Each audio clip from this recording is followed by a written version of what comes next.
Patie huyu nabii wa Mungu microphone. Asalimie watu dakika moja tu. Wasalimie tu, waambie hello. Usiongee sana. Hello, waambie tu hello hivyo tu. Siona amevaa kijiki. Kanisa, God is good and all the time. Salimieni kwa ishara ya mkono. Naitwa Deborah Susan. Nilialikwa huku, ni mtumishi. Ameniambia nisiongee sana. Na ni mtiifu. Ni mwega. Kuna another friend of mine pale. Mpatie microphone. Huyu akona nguo ya maroon.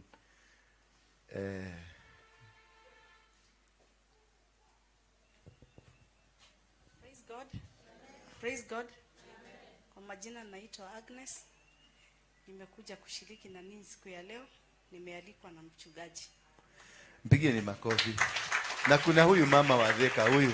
Patia huyu pia. Huyu wa Theka huyu. Msalimie, asalimie watu. Just for the interest of time ndio tuweze kuendelea. And Msalimieni kanisa. Kwa majina naitwa Florence Duta ama Mama Immaculate. Nimesikia story ya Jane. Mimi sikuwa kwa mashiwaka. Ulikuwa nini? But nimesikia story ya pastor, nilisikia usiku when I was ile sasa unasikia uko chini kabisa. I have never heard about Apostle Waruinge. Wakati nilisikiza usiku, I decided to test. Sijoipigia pastor yoyote, so I decided to call. And surprisingly, I've heard other pastors have called. Others, na wengine hata najua. Wakati alichukua simu, I even thought si yeye. I thought ni secretary or somebody else. So hata nikamuuliza vizuri, ni wewe kabisa? Kaniambia ndio. And let me say, I was very happy because ya mambo zingine nitakuja kushuhudia. Na kwa hakika na ukweli, Pastor Waruinge is a pastor. And I'm testifying this. This is my first time kukua hii kanisa. And I know and I'm convinced inside me. Mpaka wakati I was telling a friend of mine, nakuja huku kwa Pastor Waruinge, aliniambia hapana, huyo sio Waruinge yule tunajua wa Mogeke, ni mwingine. So wakati hata nilimuona, sababu namuona TV, I had to see clearly ni yeye kabisa ama ni somebody ana impersonate, but he's a man of God. Tuishi vile anatuambia, vile anasema, zile mambo zote anasema. I'm a witness, all those things are there. God bless you so much. Na tuishi ndani ya Mungu. Mpigieni makofi mazuri. Tupatie huyu mama yuko hapa. Is my good friend from the medical. Hata kuna mwingine alikuwa anakuja from the Ministry of Health. Assistant wakubwa. Yes, mami, tell us your name. Praise the Lord. My name is Elizabeth, and I've been watching shows on the TV, and apparently when they pop up, I saw this man, Apostle Waruinge, and I was just interested. I have a lot of keen interest in things that come. So I said, let me listen to this guy. What does he have to tell people? And actually of late, for the last 2 weeks, I've been following him. And I said, really, God can change people, and God can use people. And just the way Satan uses people, God uses people. And I was even more interested because he's looking for the lost. And at one time he said he's not interested in the rich, he's not interested in those who are enjoying life in a positive way, but he's interested in those who are lost, those who are desperate, those who are suffering. People say they're immoral, they're commercial sex workers, they're drug addicts and all that. And I was more interested because he brings in the biblical part of it. And he actually is very practical on the ground that I got so concerned because for me, I do a lot of counseling and I work with health. And I meet these people. But what I liked about Apostle is that he's very practical and he brings in the biblical part of it. And I think God calls each one of us to do something. So let me just leave it at that. I'm so glad this is my first time to be in this church. And I thank God, and I want to believe this church will really grow and grow and grow. In the mighty name of Jesus Christ. Amen. Yes. My brother, do you have something to say? Naona defu ni mrefu sana. Yeah, this is a brother of mine. I feel in the spirit he's going through difficult situations. Yes? Praise God. My name is Ian Dwiga, and just like the lady has said, I saw pop-ups on the phone. Na nika skize vile unaongea, and a number of things ika make sense, because I think sometimes tuna go through issues but we don't have the courage to seek spiritual guidance. Na pia kuna kitu pastor alisema which caught my attention. Alisema Christians, we live in a world of hypocrisy. We come to church, but in the church is where we are judged most of the times. Na ndio maana hata watu wengi waogopa kuja kanisa. Si eti wataki, ni because they are judged. So it is your first time kwanza kuingia kanisa? Yes. Na nakumbuka niliongea na wewe because of a pop-up. Yes. Hai, simpigie huyo Yesu makofi. Yaani mwanaume mzima amekuwa akisema sitaenda kanisa, ni kwa hypocrites. Now he's in church. Let me tell you one thing. Mimi sitaki watu wazuri kwa hii kanisa. If you are good, go away. Sitaki, nataka mikora, maraya, waizi, wauaji. Hao ndio Yesu alikujia. That makes Jesus very happy. Because of time. Yeah. No, time is there. Time is there. So, nimekuwa na issues na nisumbua for a very long time, and I try as much as possible to pray so much. Na usiku ikifika around saa 8, nasikia ni kama Mungu ananiambia niamke niombe. Nasikia nika kitu inanistua usiku. Nikaamka nikajaribu kuomba, na my mom is a very powerful she's a very powerful lady in terms of prayer. There are a number of dreams amekuwa nayo akiona vile Satan wants to attack my life through different people, and she's been able to tell me a number of times. Actually, last year December, I was about to lose my mother. And not to lose my mother because of any other thing, but because of the devil. But my mom aliambia Mungu wakati wake hujafika. Na one of the biggest testimonies I have is that she's still alive. And it's because of her that niko mahali hapa leo. Thank you. Put your hands together. I have another lady there. Praise God. Majina naitwa Rachel Njoki, nimetoka Thika pia. Na ile siku nilipigia apostle, nilikuwa nimejifungia kwa nyumba for a whole week. I was not eating, I was not drinking anything, I was not talking to anybody. Nilikuwa nimefika mahali nasikia, that day I was waiting for my kids watoke shule. I have 2 kids. Nilikuwa nimegojea watoto wangu shule because I was contemplating between if I kill myself and leave my kids, watateseka. And if nitakunywa poison, niweke poison, the probability of me dying, I was not sure whether tutakufa sisi wote ama maybe one of us will be saved na mwingine aende. So I was thinking, what was the best way of killing ourselves, like nisiache watoto wangu. And nikafikiria na nikapata conclusion, nika conclude na nikasema I live near hiyo mto ya Thika, na nasikianga huko kuna hippopotamus. So I was waiting for my kids watoke shule. I take them, niwaambie we are going for a walk, and then I go and we dump ourselves there. But as I was waiting for them to come from school, I remember I was in bed and ilikuwa around kitu saa 5 mchana, and I saw a pop-up also.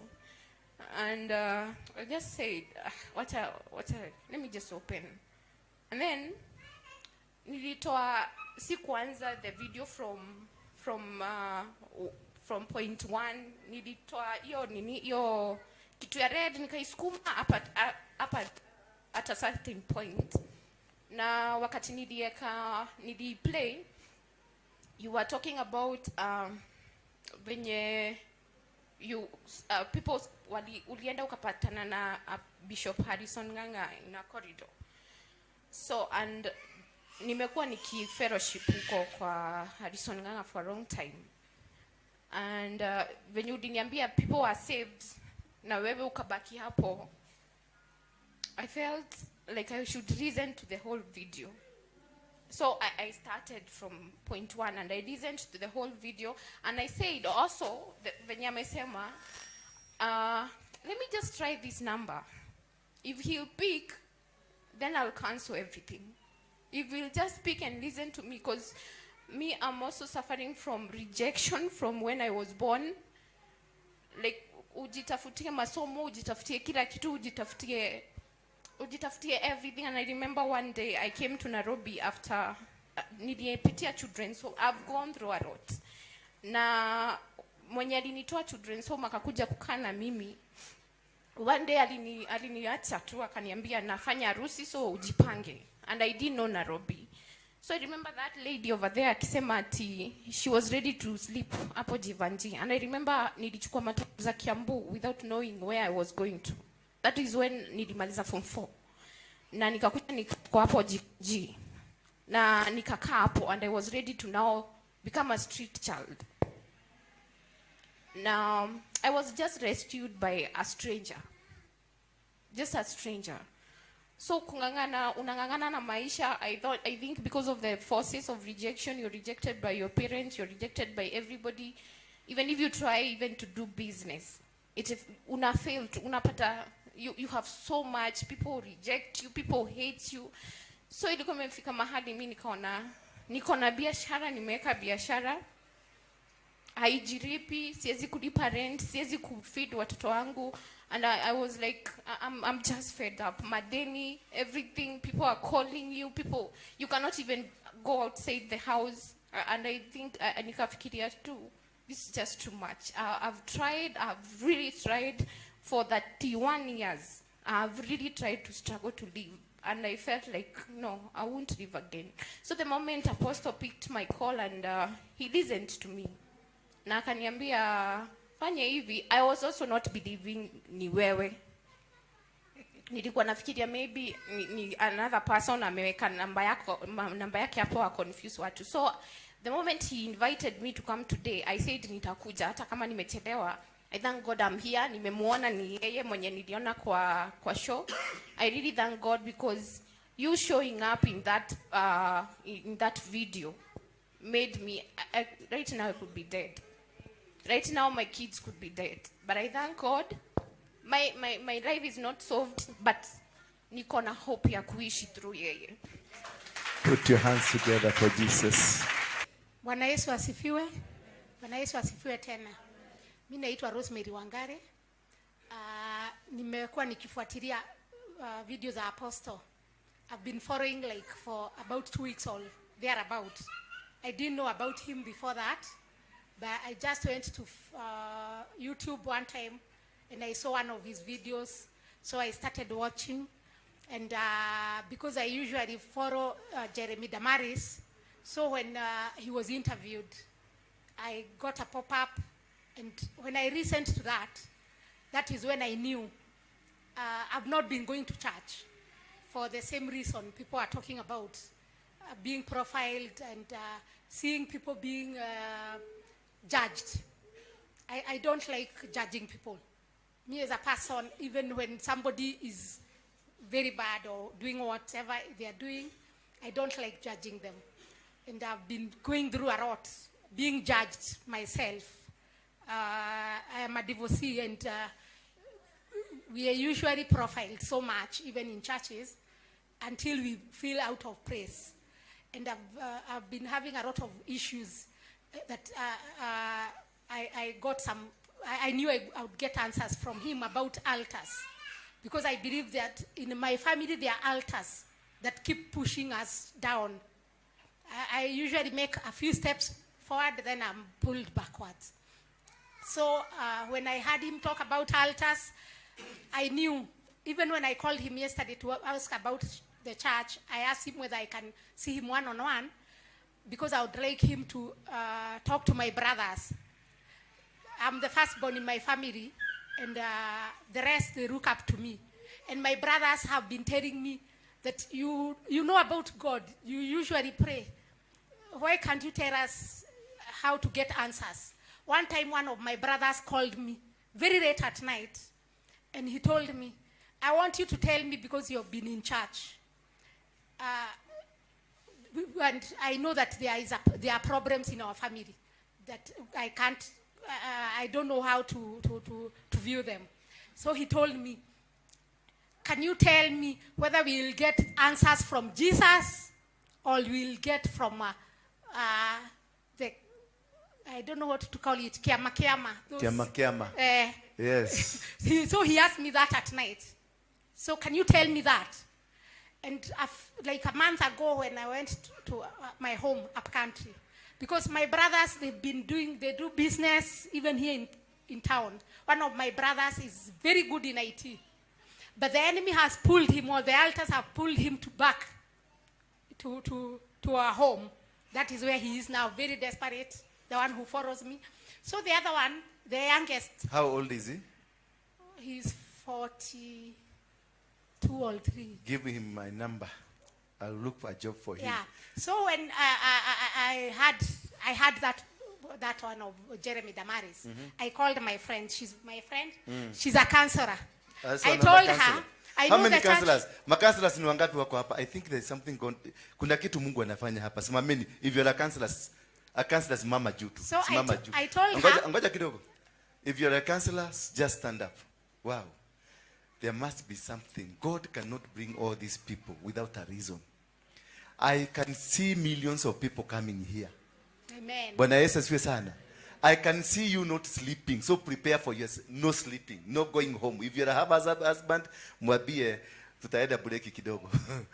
Yeah, so I told her. Munione, all the counselors see me after this. She has been a friend for many years. We were in school together, high school, many years back. And so I told her, because we have been talking that we are searching for a church, the right church. Bwana asifiwe. Naitwa Mukami. Muga. Mukami. Muga. Kwega. Kwega muno. Yes. Kwega buru. We were here on Wednesday. I was with my pastor. She has helped me a lot. I've been undergoing a lot with my husband. She has walked me through that.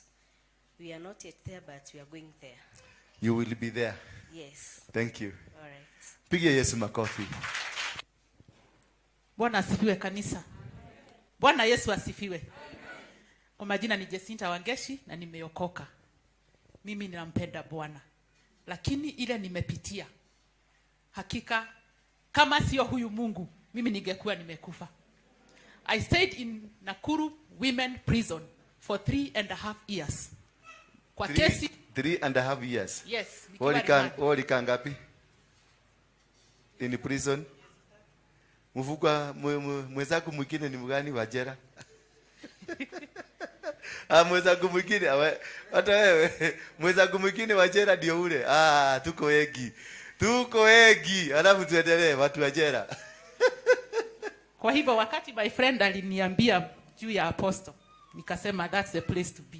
Amen. So I stayed in Nakuru Women Prison for 3.5 years nikiwa remand kwa kesi ambayo niliwekelewa. Na wewe ulikuwa kwa kesi? Hallelujah. Yes. Kwa kesi ambayo niliwekelewa ya kwamba there is a lady, in fact she's a lecturer in Egerton University, and that's where my husband also works. So this lady was kidnapped. Mi tulikuwa tumeseparate na my husband. Akakuja kufichwa kwetu. Little did I know, it's my husband who had planned all that. Wow. I said so. Kachini. After let me finish, apostle. After that, kesi ikaenda, nikafungwa 25 years. Hallelujah. 25 years. 25 years in prison. And luckily enough, my sisters walingengana. We had a very good lawyer. Ile kitu lawyer aliniambia wakati hiyo nilifungwa, aliniambia usijali. Kama watu wa mada wanapewa appeal, wanapewa bond, hata wewe utapata. Akafanya appeal, nikapewa bond. After 1 month, appeal yangu ikakuja na nikapewa bond ya 500,000 and a surety of the same amount. And ile kitu ile nasemaga, ile kitu ilinisaidia. Hiyo apili ikaenda haraka sana because I served God in prison. Hallelujah. I served God in prison. Hallelujah. So Good. Thank you. Thank you because of time. Anyone else upande who? This side now. You have such a testimony like the one. Either prison, either mambo hiyo ba hiyo yetu. Yes. Tumalize na huyu. Bwana asifiwe. Kwa majina ni Martha na ugari wa Jofi. Martha na ugari wa Jofi, hiyo ni Mugikuyu. Mugikuyu. Hata mimi nimekuona tu kwa TV, kwa YouTube. Si sana ni last week. Na nikasema nitakuja, sitapiga simu lakini nitatafuta muharonu odhiga tagagithaka. Kwa hivyo nikasema nitatafuta na ndio sababu leo niko hapa. Ile sababu ilifanya nifike ni kwa sababu hata mimi nimekaa kwa jela mara 2 lakini ni jela gani? Kwa Sanyegete Kilimani. Kilimani. Na Buruburu. Na Ruiru. Wow. Lakini ni sababu ya madeni. Madeni. Alafu hii ya Buruburu na Kilimani ni simu, nilinunua simu ya wizi. Lakini ikasemekana sasa mwenye nilinunua. Wewe ndio ulikamatwa nayo. Mimi ndiye nilikamatwa nayo. Wewe ni mwizi. Sasa mimi ni mwizi na nilikuwa na buduki, kwa hivyo lazima ningetoa buduki. Na iliibiwa mtu akiwa na buduki. Hiyo buduki utatoa. Na pia huyo mtu alikuwa ameuawa, kwa hivyo lazima ningetoa wale watu tulihusika nao. Kwa hivyo ndio nikapelekwa Buruburu, tena ikakuwa ni special case hadi Kilimani police station huko kwa CID, nikakaa special room huko. Huko nishakaa ninaijua hiyo special room. Sasa ile shida wakati uliongea nikasikia I'm interested kwa sababu sasa nikiwa na hizo kesi zote na pia ni tumeachana na mzee, wakati nilitaka kurudi kanisani kuambia sasa nimejijua nataka kujirekebisha, ni kwa sababu nimejua mahali nimeacha mianya na ndio hizo vitu zote zikanipata, nimekataliwa. Hata nikikuonyesha messages zenye nimekuwa nikitumia wachungaji kadhaa nikiwaambia please can I come, I want you to teach me benye sasa nimeamua kusimama na nimejijua, naomba usaidizi.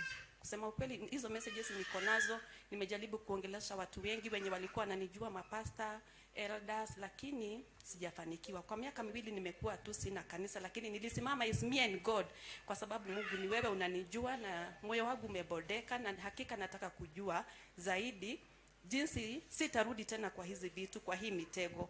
Alafu sasa nikapata kuna altars. Mimi unaona nilishikwa na simu, mtoto wangu pia ako form 4 nitamleta na yeye pia ameshikwa na simu akakaa kwa jela mwezi mmoja huko Murang'a. Yaani wewe ulishikwa na simu? Mtoto ameshikwa na simu. Tena venye uliongea kuhusu altars ndio nikaput 1+1 together. Hata nikaongea na mzee, najua atakuja hata kama hatuko pamoja. Unajua wakati uko na vitu na hawaelewi ni nini inafanyika, sasa watu wetu sababu hawajui ni hizo altars wamenitenga, lakini nikasema wacha tu niongee na mzee, pengine atasikiza, atakuja. Sasa fanya hivi. Pokea kibali. Amen. In Jesus name. Yes, wacha tuachie hapo kwa sababu ya time. We'll have Wednesdays will be coming for testimonies. Wednesdays, and then that Wednesday tutaondoa mahubiri, people wakuje, nyinyi macounselors mnakuja, tunakaa na watu chini, tunazungumza na wao, you share personal testimonies. Me have been to jail, nimeenda jela mara 52. Hii mwili yangu imepigwa risasi 12. Nimekunywa sumu mara 9. Nimenyogwa mara 2. Bwana Yesu asifiwe sana. Bwana Yesu asifiwe sana. So we have a story which is common and we need to share because we are one family. About tulitupwa, sisi tujitetee na tujipage. Vejerutu alijipaga mpaka akaingia State House. Si alirushwa nje, akajipaga mpaka akaingia huko. Na sisi tulidharauliwa, tujipage mpaka tujikute biguni. Bwana Yesu asifiwe sana. Thank you. Ni Jane. Jane is my good friend. Namuitanga girlfriend yangu because alinipigianga simu usiku saa 6. Ako na duka ya kuuza lakini ilikuwa imekataliwa. Bwana Yesu asifiwe sana. She had no food. She had nowhere to sleep. When she called me, alikuwa ameweka chips, ni chips. Alikuwa ameweka sumu ndio anywe afe. But before she alete akunywe sumu, she wanted to come and dump her children hapa. Bwana Yesu asifiwe sana. That is her plan. She wanted to come alete watoto wake awadump, because nasikianga mimi nalianga watoto hata kama si wangu. Mimi nina watoto wengi sana. Then as she tried, she was ready to do the act. My message on the phone popped up. YouTube. Na akasikiliza kwanza message. Then she called me. Bwana Yesu asifiwe sana. She called me. Aliponiita tukaongea vizuri, akaniambia mimi ni sex commercial worker ama nini? Ni commercial sex worker. Brothwell. Alikuwa ndani ya Brothwell. Na ni wengi. Tukaongea na yeye. Niliposikia huyu ni hali wa huko, niliongea vizuri, lakini kwanza nilikuwa cautious. Very cautious. Asikue anarekodi. Ndio waende wakasema, sikiliza pastor, tulikuwa tunaongea na yeye. A special favor. Mwambie mwenzako a special favor. Decision number 1, let's read in the book of Romans 12 verse 1 and 2. I beseech you therefore, brethren, by the mercies of God, that you present your bodies a living sacrifice, a holy acceptable to God, which is your reasonable service. And do not be conformed to this world, but be transformed by renewing of your mind, that you may prove what is that good and acceptable and perfect in God. No matter how saved you are, no matter how saved you are, your level of thinking and understanding of things will determine how far you can go. Kuokoka watu wengi sana tumeokoka, lakini tumekuwa wajiga. Maana tumeambiwa shika waya hapo juu, ruka juu, ruka juu. Kwa sababu all of us tumebadilika, tumekuwa watu wanaitangwa miracle seekers. Yes, Jesus said, ask and it will what? It will be given. Knock, pray and it will be answered. Ask, it shall be given. Knock, the door will open. People don't understand. Hakuna watu wanaelewa kwa hiyo ni kusema nini. Wanafikiria ni sasa kuomba riba babarana katetete hivyo. Hapana. Anakuambia omba na utajibiwa. Na ukikosa kujibiwa, wacha kuomba maombi mingi, wachana nayo. Bwana Yesu asifiwe sana. Ukikosa, ukiona maombi, umefanya maombi, umeenda Katoroni, umeenda Heaven's Gate, umeenda kila mahali, you are all over praying. Now there is nothing is happening. Then stop praying. Wachana na hiyo maombi. There is something wrong. That is why he told you, ask. After you have done the prayers, and the prayers are not being answered, now go back. Ask God, why are you not listening to me?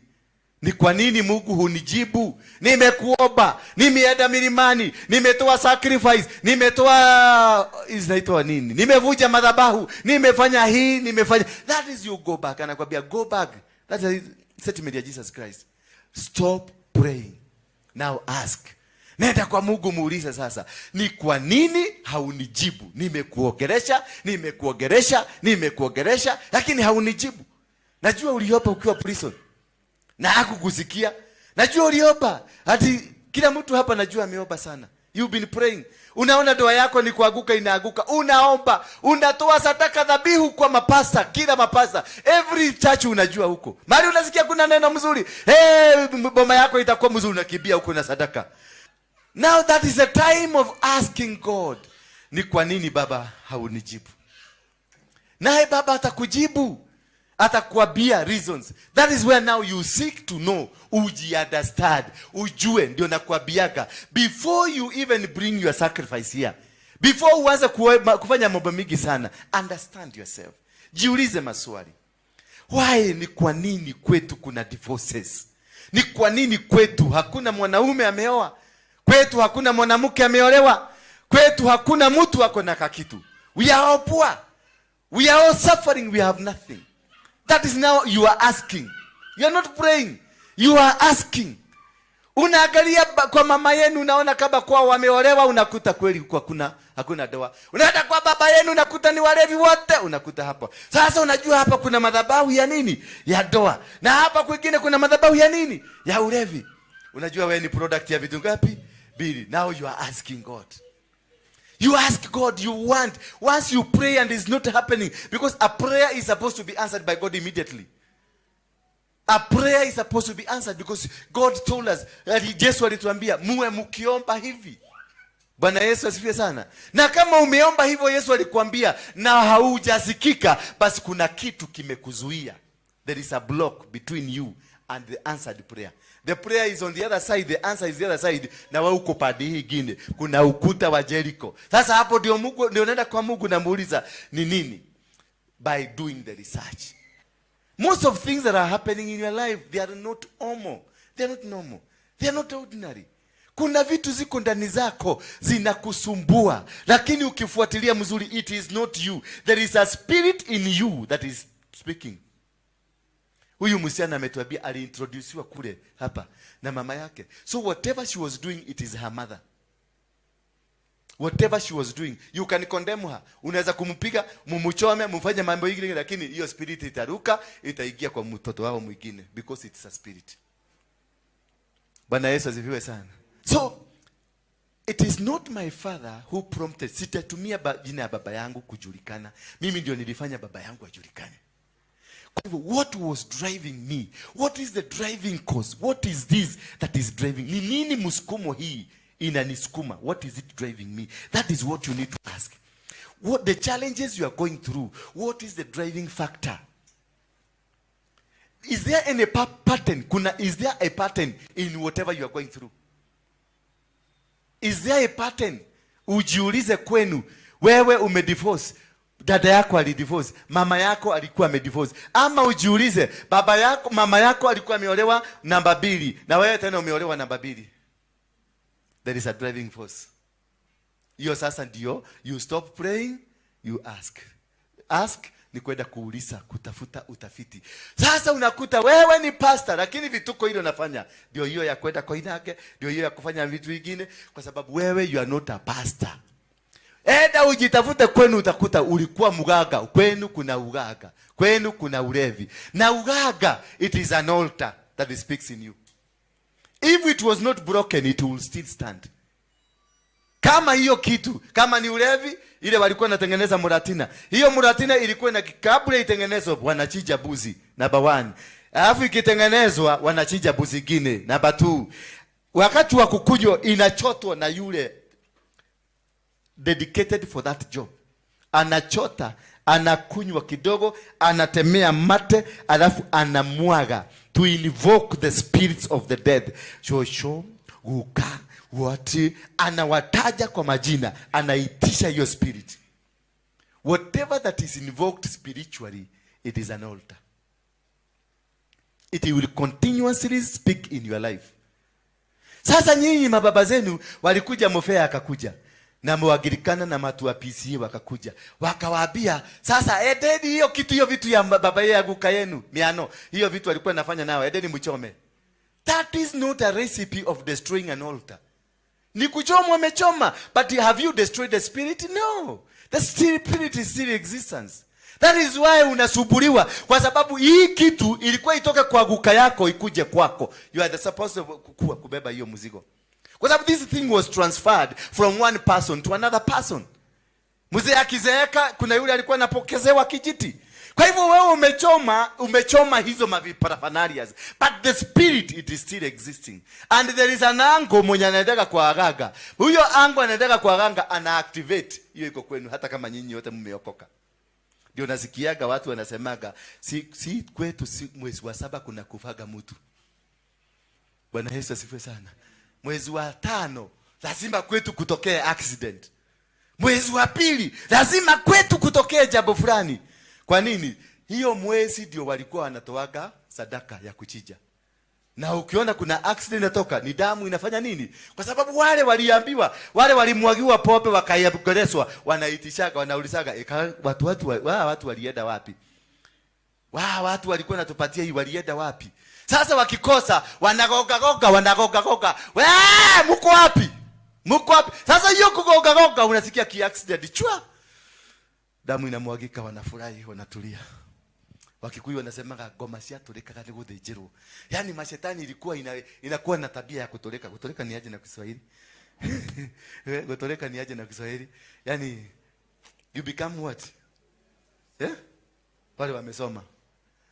Kutoleka ni kugata na Kiswahili.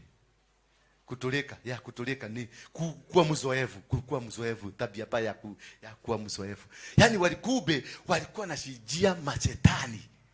Ndio nasema ngoma cia turikaga ni guthijirwo. Kwa hivyo kuna kitu walikuwa na chija wakifutuliza hawa mashetani, wanaambia poeni kuleni kabusi. Sasa wale walikuwa wanachija hiyo kabusi walikufa. Na sasa wako wapi? Wako hapa chini. Wanakaa wanagojea mwezi wa 8 ile walikuwa nachijiwa. Mwezi wa 8 inafika hamutoi, wanaitisha. Ndio unakuta familia ikisema mwezi wa 8, unakuta mpaka kuna maombi fulani. Maombi. Sasa hiyo unakuta keto shamanye mweri wena na twetea huje moke matohoere. Na wahuje wakimaliza kuomba. Mkitoka hapo kwa sababu wamesikia mlikuwa mmeleta maadui. Mkitoka hapo nasikia kagari ya wa familia watu 8 walikufa wote. Mkiambia wacheni ujinga. Bwana Yesu asifiwe sana. Because that's the mistake again we are doing. Going to people who does not qualify to help you out of this situation. Because unakuta mimi ni pastor lakini mimi ni mganga. Na umeniita nikuje nifanye hiyo kafara. Ile sadaka mtatoa siku hiyo ita activate because I am mganga. Na wale wanaitisha ni waganga. Ina activate. Huko si hapa. So you must understand, who is this who is your spiritual father? Who is this that is a spiritual mentor? Anybody that is a spiritual leader in your life, you must investigate. Hata mimi nichunguze. But most of us, unakuja kasimu unasikia mtoto alishikwa. Na wewe ulishikwa. Sasa tutasema ati ana moyo mokosio ni moro. Osio modo moka ni moishi. Oi ona ihesi akere na ko yaira. Ati hata watoto wake ni waizi. Haya ni mwizi, watoto yake ni waizi, hata vijukuu ni waizi. Hata ukienda wakiangalia hivi, wakikuangalia hivi simu inatoka tumbo kwa mfuko inaenda. And you are condemned. Na kutoka hapo, everybody isolates you. But you did not want to ask.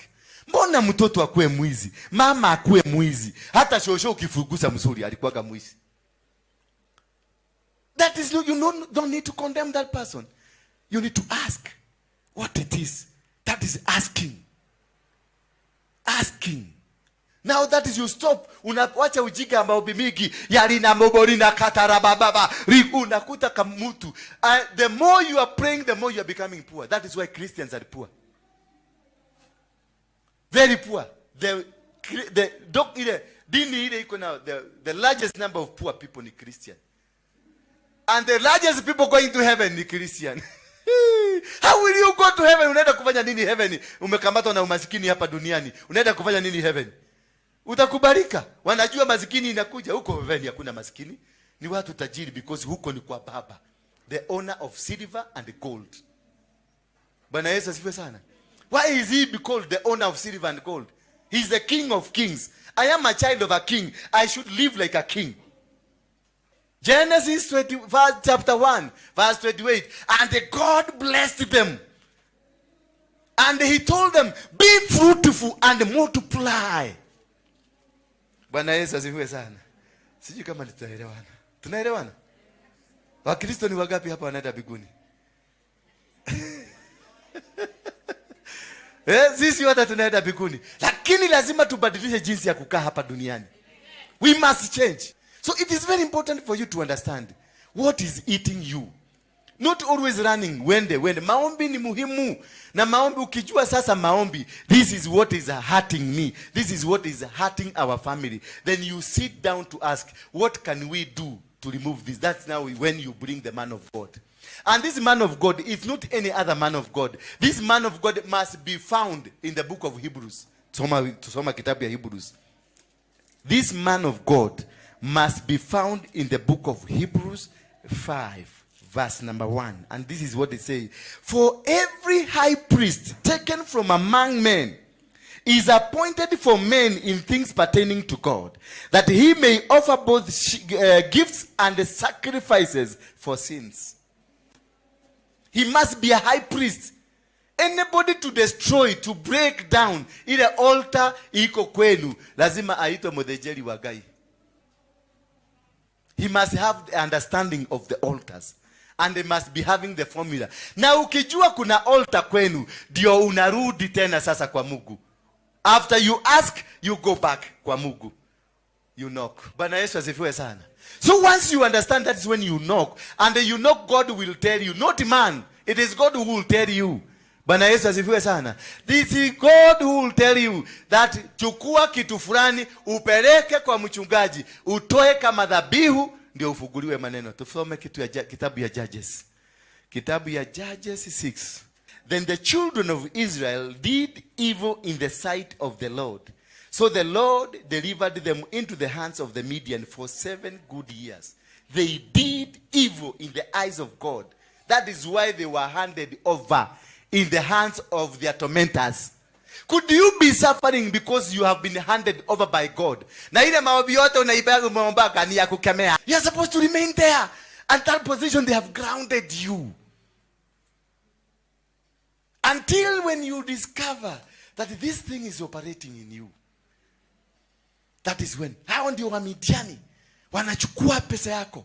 Wanachukua mali yako. Mtu anaitwa nani? Job. Si Job. Jacobo akachukua birthright ya brother yake. Akamwambia kama unataka chakula, lete birthright. Lakini kumbuka, Biblia inasema nini? Wakati huyu mama yao anaitwa Rebeka, alikuwa anaitwa Rebeka, akaambiwa uko kwa tumbo yako iko na nini? Iko na watoto wawili. Mmoja nampenda na mwingine namchukia. Kumbe kitio nani? Esau ni yule amechukiwa. Na Jacobo ni yule amebarikiwa. Ndio liona mambo yake mama alitengeneza, akatengeneza namna hii kama ile Ruto alitengeneza namna hii mpaka akafika huko. Sasa wakati kwa sababu ya jana tamaa, huyu Jacobo alikuwa na tamaa, yeye ndiye amebarikiwa, lakini alikuwa na tamaa. Na hii tamaa, huyu jamaa wao alipokuja kumwambia leta chakula, akamwambia nipatie birthright. That is the beginning of the miseries of Jacob. Wakati alinunua birthright of a cursed man. And from then, he started operating a cursed man. Because amenunua. Some of these things we buy. Some of these things we have committed our sweat. We have committed our money. We have committed our resources. We have done a sacrifice. Not knowing, but you did a sacrifice. So to break all these things, you don't need just any ordinary person. You need a person that is of integrity of a high priest. Because that person is selected from among men. Ametolewa katikati ya watu na Mungu afanye kazi ambayo ni ya Mungu. Bwana Yesu asifiwe sana. Hebrews 5. Na anatoanga both sacrifices and what? And the gifts. For who? For sins zake and for the sins of the community. Wakati Gideon angangangana hapa Judges 6, and these children, and then the children of Israel did evil in the sight of God. So the Lord delivered them into the hands of the Midian for 7 years, and the hand of the Midian prevailed against them. The hand of the Midian. Remember, the children of Israel walikuwa wenye nguvu. Hakuna mtu angewashinda. Lakini the hand of the Midians prevailed over them. The hand of what is tormenting you has prevailed over you. The hand of your enemies have prevailed over you. Because it is God that has sent this. Because of. Na wewe ile kitu unapigana sasa, unapigana na mapepo. Kumbe ni Mungu ameachilia. Utakosa kuumia. Until you come to know ni Mungu, ndio utawachana na mapepo. Urudi kwa Mungu muulize, Mungu tulikufanyia nini? Bwana Yesu asifiwe sana. Most of you guys, you are suffering because not the devil, ni Mungu. Sasa malaika ile ripoti atarudisha nini?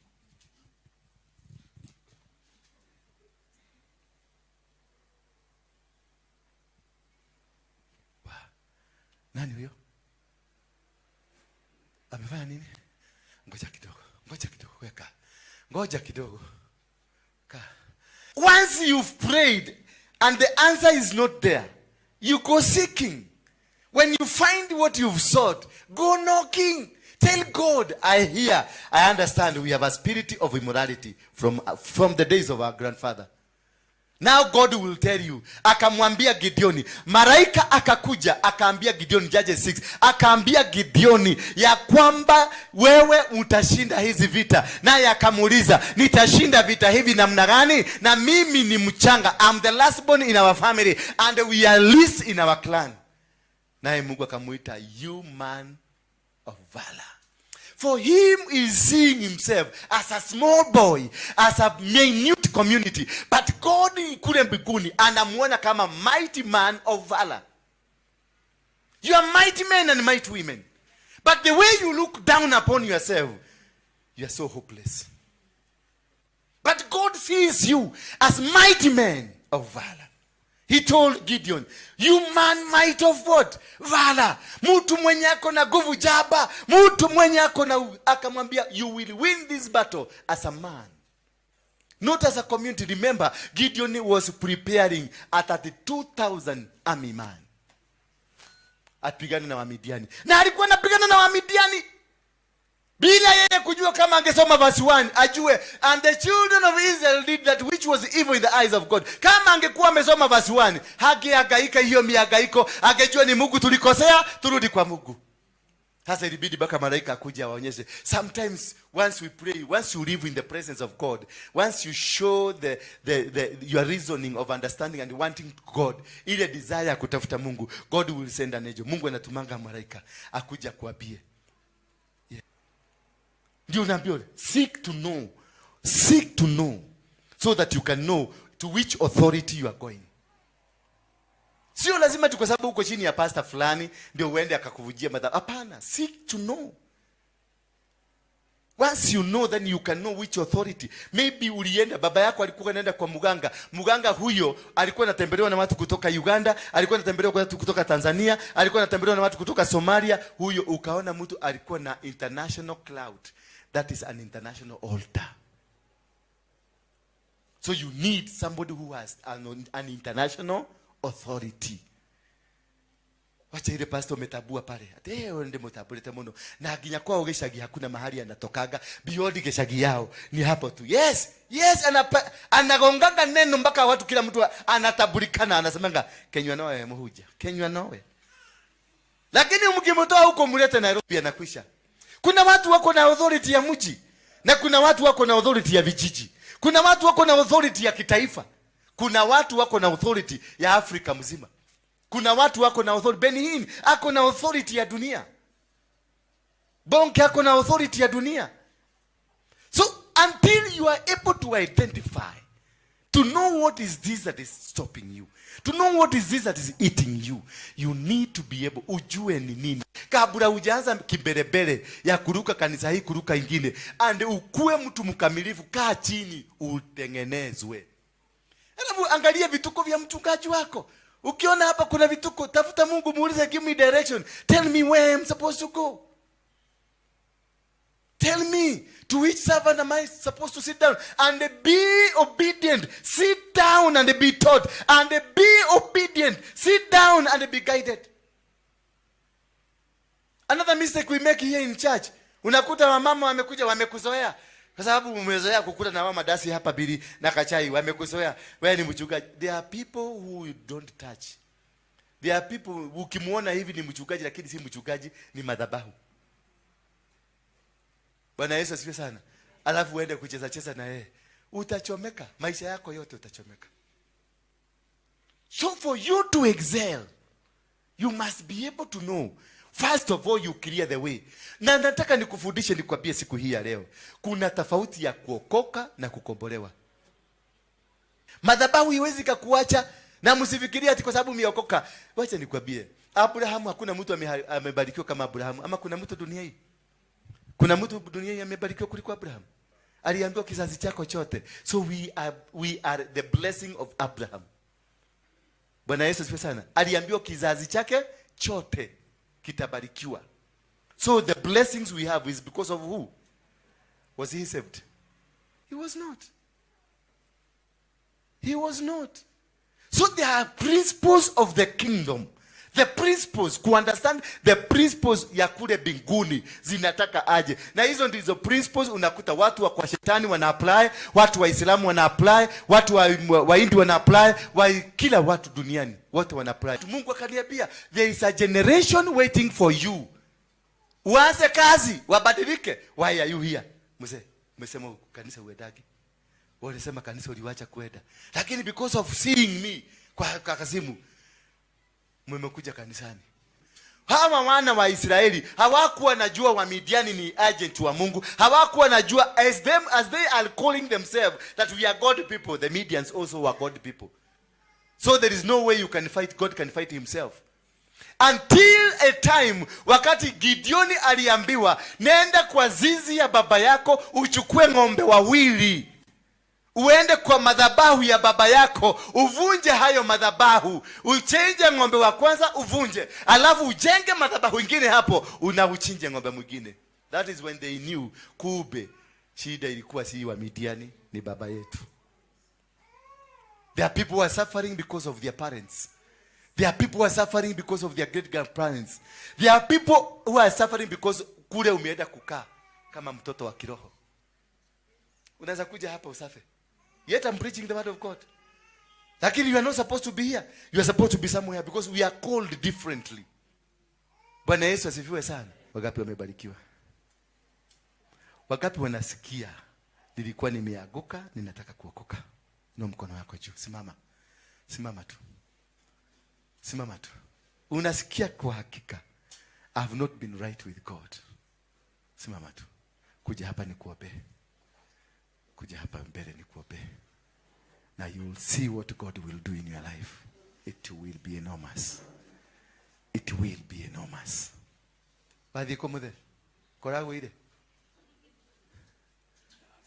Wadi ko. Dina hau geidia mudurira hali aja. Ujihisi na hiyo mafundisho tumepeana. Ujione, ujipige picha, uweke kwa x-ray, uone what you've done. Is it right? Do I need redemption? Do I need God again? Do I need God aingie kwangu, afanye x-ray, anionyeshe direction? When you have lost direction of your life, of your spiritual life, you become a vagabond. You don't understand anything. Utatumiwa na kila mtu. Na mazingira yako itakuwa ya uovu. You will never succeed. But the day you discover and rediscover yourself, unarudi kwa Mungu, he will make you a son or a daughter. Huyu mtoto alikuwa ameambia baba yake, nataka tu nikuje tu nikue kama mfanyikazi, lakini nikaange kwako. Lakini naye Mungu, huyu mdosi akamwambia, no, you are still my son. Your position is still there. I want to assure you tonight that your position with God is still there. Your seat as a son, the seat of you as a daughter is still intact. It is waiting. Nobody can substitute you with sonship or daughtership. Nobody can remove you from the will and from the presence of God.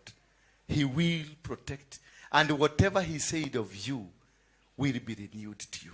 Hata nashindwa nitasema nini. Because nilikuja hapa a very dejected woman. Kiniangalia hivi unaweza fikiria I'm very alright, but nilikuwa na shida sana. I had already given up on my marriage.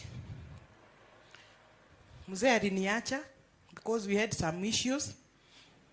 Na hii issue ni ile pastor ameongea mambo yake. On date 10 nilikutwa na mama pahali na nimeambiwa hii mambo ya unabii for a very long time. But nimezaliwa in a Catholic church. Tagu kuzaliwa. Agikuyu mwaki wa mbere wa Catholic wakirio gwitu 1983.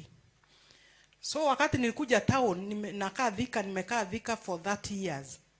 Sijawahi enda kanisa ingine. Because I usually have fears. Niende hii kanisa, niende hii ingine, so I was always fearing. But deep inside, kuna kitu ilikuwa inaniambia I'm different from Catholic, because hiyo miaka yote kuna pahali niligundua mambo ya kuomba rosari. So personally sikuwa naomba rosari, niliacha. Lakini nimeishi kwa hiyo kanisa, ikafika pahali right now as we are talking niko na miaka 2 sijaingia kanisa, and I'm a full confirmed member of a CWA. I was even a leader. Lakini Mungu akatoa hiyo kitu ndani yangu kabisa, na nikashindwa. But I've been having this prayer because watu wengi wamekuwa wakiniambia wewe ni nabii. Different people from different corners. So mimi nikaambia Mungu, mimi sitaenda kanisa yoyote mpaka uniambie ile kanisa nitaenda. Sababu sitaki kwenda KAG, niende full gospel, niende sijui gani, I don't want. Na sitawaienda. Na nikaambia Mungu sitawaienda kanisa yoyote mpaka unipatie church. So when I listened to Apostle, something inside me ikaniambia this is the church I want to be in. Surprisingly mzee wangu alikuwa ametoka kwa nyumba 2 weeks hatuja. Actually nimekuwa mpaka nikiomba food sababu mimi sikuwa najua kuiba pesa ya mzee. So wakati alienda I literally had nothing. Nilikuwa naomba food, naomba fare mtoto wa kwenda shule, na tukanyamaziana hivyo. And I've gone through a lot of things. But wakati nilikuja hapa nilikuwa hata nimeambia mtumishi mimi hata hii dawa sitaki, tondrona tarikio kina thina hari nie. I had given up. But nilikuwa hata nimeambiwa huyu ndio mzee wako na hamtaachana, but sikuwa hata naamini. Nilikuwa na shida hii ni nini? But I've also gone through a lot. Nimepata accident kama 3. Hii mguu yangu inakuwa na chuma. Wakati nimekosa kutumikia Mungu, Mungu ananipitishiaga kipahali. Yaani hivyo tu umesikia mtumishi amesema. Nimeumwa na mbwa hii mkono ikanishika ikanivuruta because I refused to preach. I have a 53 mahubiri 53 nimeandika kwa kitabu nimeziweka. Na sababu nimekataa kuzihubiri, God told me he'll deal with me mpaka ile siku. Lakini nilikuwa na shida, how do I preach? Nitaanzia wapi? Nitaenda wapi? So the few places nilikuwa naenda, hiyo jera nilienda 3 months. After kulia juu nimewekwa in the wrong way, nilianza kuhubiri huko jera, naomba watu wanatoka. Lakini mimi naachwa huko ndani. Hivyo mhubiri amesema nikifikiria kitu ina happen. If I say something with my mouth, lazima ifanyike. Nyumba yenye ninakaa saa hii ni Mungu niliitisha. Nilikuwa mpaka na gari, nikachoka kutembea hivyo amesema. Mungu akanipatia gari within 3 months. So tumeachana na mzee, na hiyo sasa nimemaliza. Nilikuwa nimefika pahali nasikia sasa kujirusha chania. Lakini sikuenda, sijui what happened. Lakini wakati mimi nilikuwa sasa nianze upya, maisha nikae sigo na nikue hivyo. And that was it, because now si mzee wangu amenikataa. I also have that spirit of rejection. Nikiwa hapa, my husband ameniandikia message. Somebody you have not communicated for 2 weeks. Akaniambia message iko hapo. He cannot continue living alone.